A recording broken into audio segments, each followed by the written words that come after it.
On 3i Atlas, I didn't contact the media.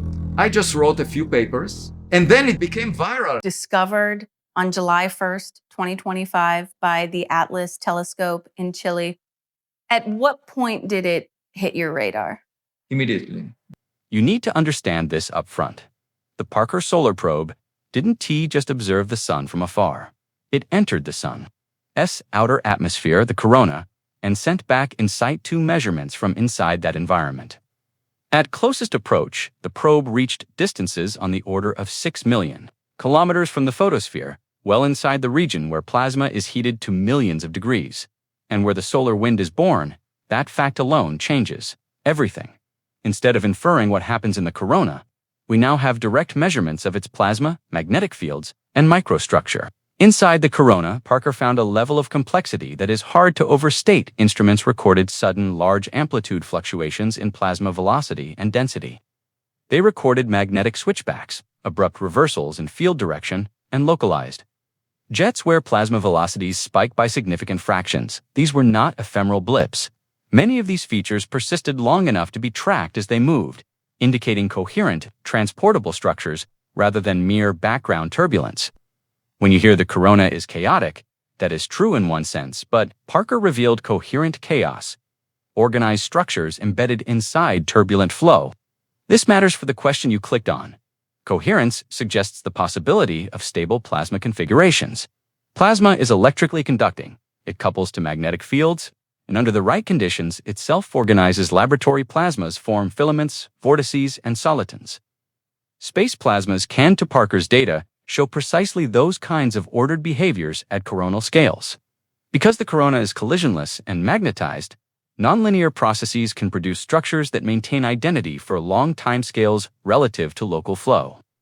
Those are the building blocks of what some call plasma entities, not biological life, but persistent, self-contained electromagnetic structures that act like objects. So Parker didn't find life. It found physical structures with longevity and coherence. Swishbacks, waves, jet trains that shift our baseline for what structure even means in the sun's atmosphere. This is the experimental foundation.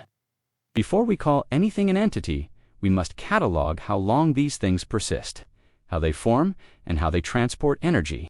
Parker gave us the measurements that let scientists ask those questions with data, not speculation. Keep this in mind as we move to the specific structures that look the most intimate: switchbacks, solitons, and real plasma organization. You've probably seen the phrase magnetic switchback a lot here. Exactly what it means and why it matters. A switchback is a sudden localized reversal of the sun's magnetic field that travels with the plasma flow. Imagine the field line folding back on itself like a kinked rope. When that kink moves outward, it carries a bundle of plasma with it. Parker encountered these repeatedly, in clusters and trains, often accompanied by rapid velocity spikes. That repeated structured occurrence is our first real evidence of plasma features that behave as discrete, mobile systems. Why is clustering important? Because random turbulence produces scattered, short-lived fluctuations. Clusters imply a production mechanism and an internal coherence that allows features to remain distinct as they propagate. The leading explanations involve magnetic reconnection near the solar surface, closed loops snapping open and ejecting compact packets of magnetized plasma, but observationally, the result is the same. The corona contains magnetically bound packets that travel and interact like objects in a fluid. In addition to switchbacks, Parker has measured alphenic wave trains and signatures consistent with solitone-like structures, nonlinear wave packets that preserve shape over long distances in other branches of physics. Solitons are known to act like particles of the medium. In a magnetized plasma, solitone analogs can act like self-sustaining packets of energy and matter. Combine switchbacks and solitone-like wave packets, and you have a system capable of self-organization, fields and currents that produce stable geometry, maintain internal coherence, and transport energy efficiently. Instrument data show these packets can travel thousands of kilometers, interact, merge, and dissipate behaviors you'd expect from objects in a plasma medium. Again, this is not biology, it is physics that produces object-like behavior for the scientific question at hand. The critical points are persistence, reproducibility, and measurable dynamics, all of which Parker has provided. So when you ask, do plasma entities exist near the Sun, the data shift the question from fantasy to testable hypothesis. Parker found phenomena that satisfy key criteria for being treated as coherent entities: repeated formation, measurable lifetimes, transportability, and interaction dynamics. The next step, which researchers are actively pursuing, is to map formation sites, quantify lifetimes, and simulate the processes to see if these structures can emerge naturally under coronal conditions every time the Sun behaves a certain way. That's the frontier you're watching. Listen closely. If something in the corona behaves like an entity, it won't look like a creature. It will look like a coherent physical structure with measurable boundaries, internal fields, and predictable motion based on Parker's insight to data and coronal imaging.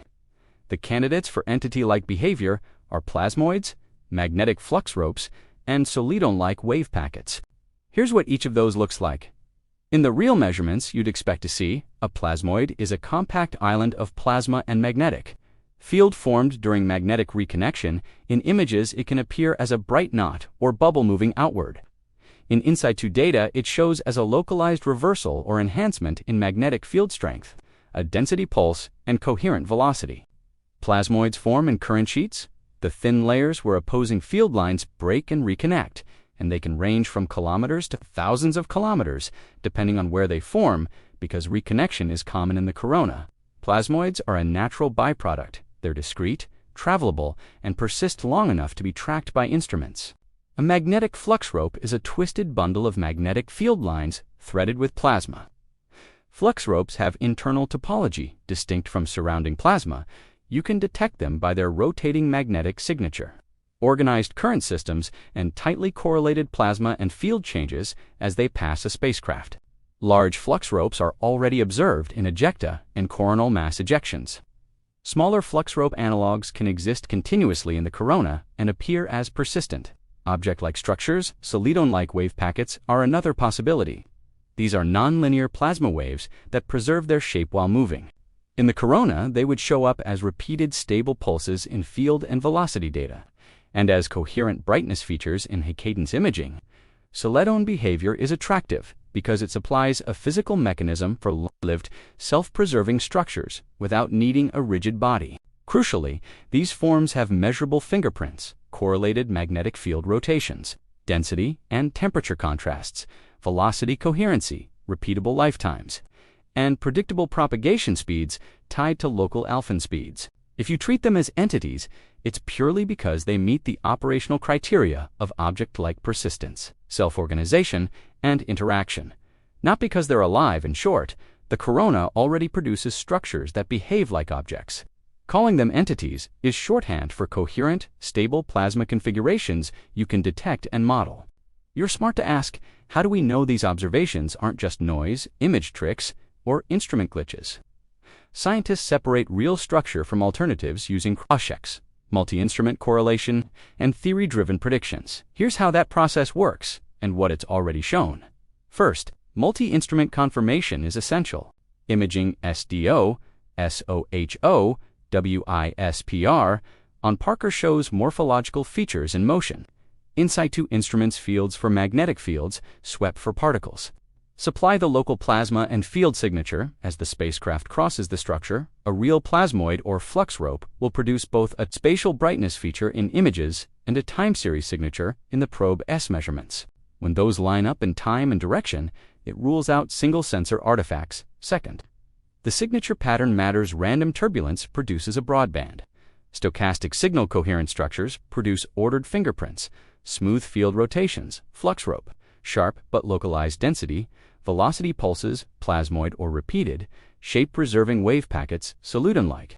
Scientists use statistical analyses to show that the observed switchbacks and pulses exceed expectations for random turbulence in amplitude, duration, and clustering. Third, predictive modeling and simulations are used to test hypotheses. Magnetohydrodynamic MHD and particle in-cell PIC simulations reproduce reconnection, plasmoid formation, and solitone propagation under coronal conditions.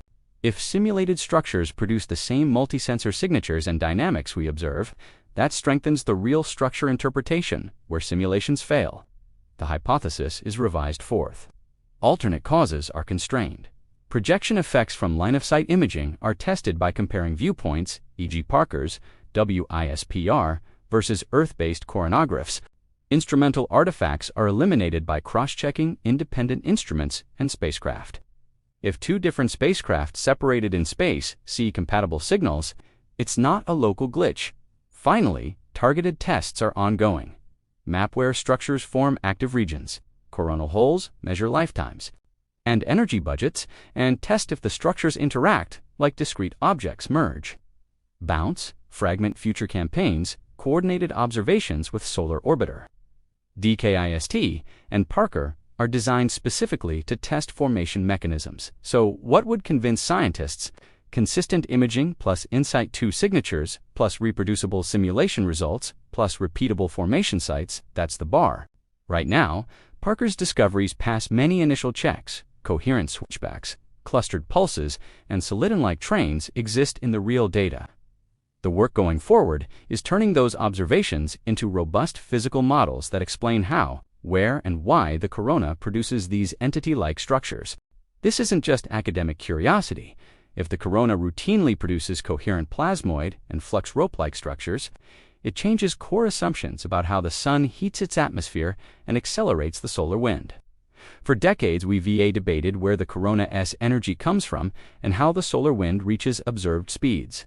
The presence of persistent, mobile magnetic structures offers concrete transport mechanisms. They concentrate magnetic energy, convert it via reconnection, and shuttle that energy outward as coherent packets rather than diffusing it as random turbulence concretely. These structures provide targeted sites for particle acceleration. When a flux rope or plasmoid forms and reconnects, it produces localized electric fields that can accelerate electrons and ions to high energies. That matters for radiation-risk spacecraft, astronauts, and even high-flying aircraft can be exposed to sudden particle bursts originating from compact coronal events. If switchbacks and solidon-like packets seed the solar wind with energetic particles, forecasting those bursts requires tracking those structures from formation to escape. They also affect mass and momentum transport. Rather than a smooth laminar outflow, the solar wind becomes patchy, bundles of plasma moving faster or slower, carrying different compositions. That explains why in situ measurements show sudden velocity spikes and compositional heterogeneity for planetary space weather. This heterogeneity changes how magnetospheres respond. Earth's magnetosphere may see intermittent impacts with higher dynamic pressure or altered magnetic orientation when a plasmoid hits, triggering geomagnetic From an energy budget perspective, coherent structures concentrate dissipation where and when it matters instead of distributed heating. Localized reconnection and wave dissipation inside these entities can efficiently convert magnetic energy into heat and kinetic energy. That offers a scalable mechanism for coronal heating that aligns with Parker's observations of concentrated events. So, when you watch the data roll in, know this. Finding object-like plasma structures is not a sidebar. It's central to resolving how stars like our Sun move energy and mass into space, with direct consequences for understanding stellar winds across the galaxy and protecting technological infrastructure here on Earth, detecting and validating. Coherent plasma structures requires a coordinated toolkit. First, in situ measurements from spacecraft that physically pass through the structures. Parker's fields and SWEP instruments give direct magnetic, electric, and particle signatures, the hard proof of a passing plasmoid, field rotations. Density pulses, velocity spikes, but a single spacecraft can't prove a large 3D shape. It samples a time series. That's why coordinated multi-platform campaigns matter second. Remote imaging ties signatures to visible morphology coronagraphs, SOHO, stereo, WISPR, on Parker, and ground-based DKIST images show brightness features and motion. If an image feature moving outward lines up in time and direction with local InSight 2 signatures, you've localized the structure spatially and temporally. Add spectral imaging and polarimetry to measure composition and field geometry remotely. Third, multi-spacecraft geometry. When two or more spacecraft at different vantage points record compatible signatures, field rotation, particle flux increases, and matching imaging, you can reconstruct the 3D shape and trajectory. Solar Orbiter plus Parker plus Earth observatories together give parallax and multi-scale coverage. Fourth, data analysis methods, cross-correlation, wavelet transforms, minimum variance analysis for fields, and particle distribution fitting extract coherent signals from noisy backgrounds. Machine learning is now used to classify events switchback versus turbulence versus instrument glitch and to find repeatable patterns across large datasets. Fifth, laboratory and numerical experiments, MHD and kinetic pick. Simulations reproduce plasmoid formation, flux rope dynamics, and solitone propagation under coronal conditions. Laboratory plasma devices recreate scaled reconnection and plasmoid physics, providing controlled comparisons. Finally, targeted campaigns, scheduled conjunctions of Parker Solar Orbiter, DKIST, and coronagraphs are now designed to catch formation regions at the Sun, while another, Prob, samples the outbound packet. That observational choreography is essential for turning episodic detections into robust science. If you follow the feeds, look for joint press releases and coordinated data drops. Those are the moments when a suspected entity becomes a scientifically confirmed structure. Here's what the instruments are picking up, and it's not subtle. Images show the coma expanding photometry, shows the light curve rising sharply spectra, show volatile gases increasing by orders of magnitude. Everything lines up with a single story. 3I Atlas is venting material faster than anyone expected. The numbers tell the story. Brightness doubled in under 2 weeks. The apparent size of the coma expanded to over 24,000 kilometers across the tail, lengthened as new dust streams formed, each one pushed outward by radiation pressure. None of that is hypothetical.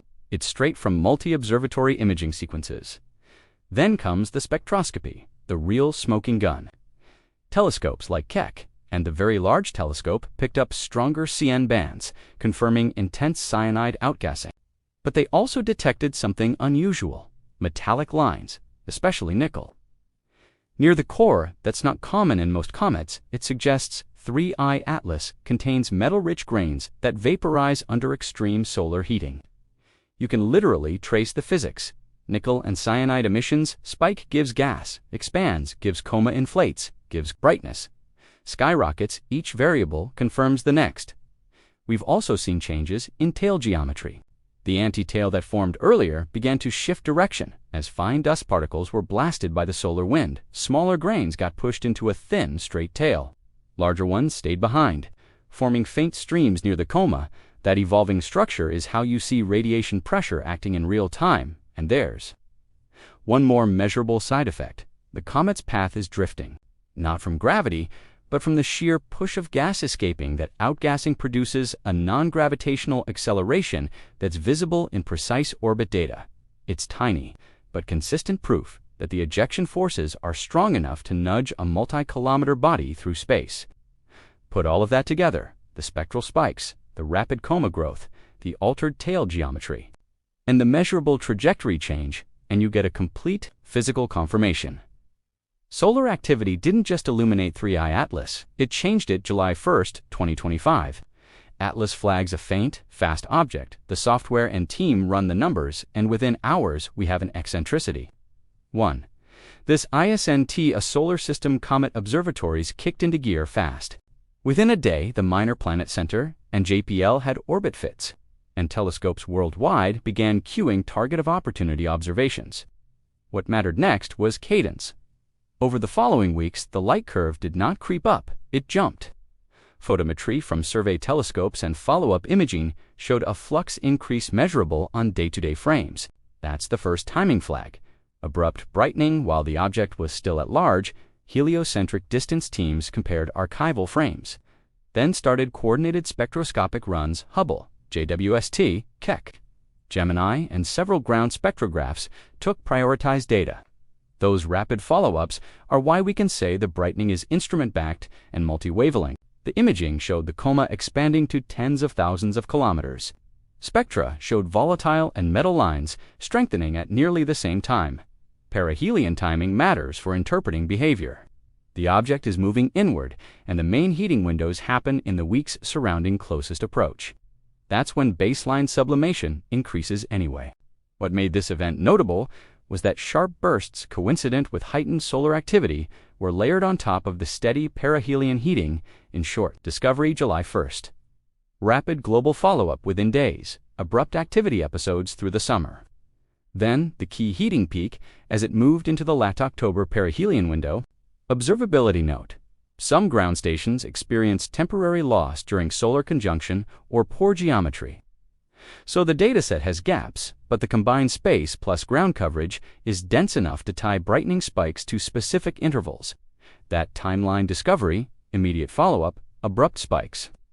Perihelion approach is how we know this wasn't a slow seasonal rise. It's an externally amplified, time-locked reaction. Models give 3 practical scenarios and clear observational signatures for each. Continued swelling most conservative. If outgassing keeps up, the coma scattering area grows further. The light curve continues a steep rise, and spectra keep showing strong volatile lines with steady dust production imaging will show a persistent, bright coma and a long, dense tail. Photometry will keep doubling on short timescales and non-gravitational acceleration terms. In orbit, fits will remain measurable and stable. This outcome is a prolonged observational bonanza. Lots of data.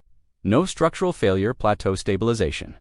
If the volatile reservoir feeding the spike is finite, or surface layers resettle, production rates fall back to a new steady state. Observationally, you'll see the light curve flatten, spectra weaken toward baseline ratios, and particle size distribution shift as large grains dominate. The coma remains large, but slowly fades in relative brightness. Orbit residuals from outgassing reduce. This is still scientifically rich. It shows transient layering or localized vents, not catastrophic breakup fragmentation, failure most dramatic. If internal stresses or thermal gradients exceed structural strength, the nucleus can fragment what that looks like.